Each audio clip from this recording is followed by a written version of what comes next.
اللہ کے حضور جواب دہی سے بچنے کے لیے ضروری یہ ہے کہ ہم اپنا وہ فرض پورا کریں اور رب کو پکارتے رہیں. وہ جو فرض عبادات ہیں اس کے علاوہ جو نفلی عبادات ہیں وہ پھر رب کی محبت میں ڈوب کے کی جائے، اسی کا خیال دل میں بسایا جائے.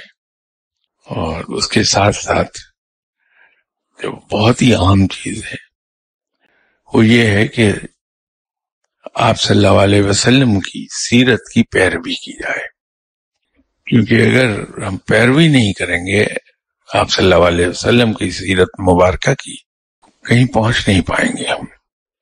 آپ تسبیحات اور وظائف سے دور رہیے، زور اس پہ دیجیے کہ ہم رب تعالی نے جو ہم پہ فرض کی ہیں عبادات وہ کریں اور باقی اس کی محبت میں اس کے خیال میں محو رہیں.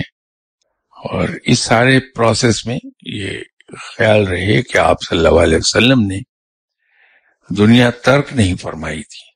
آپ صلی اللہ علیہ وسلم نے ایک بھرپور دنیاوی زندگی گزاری ہے.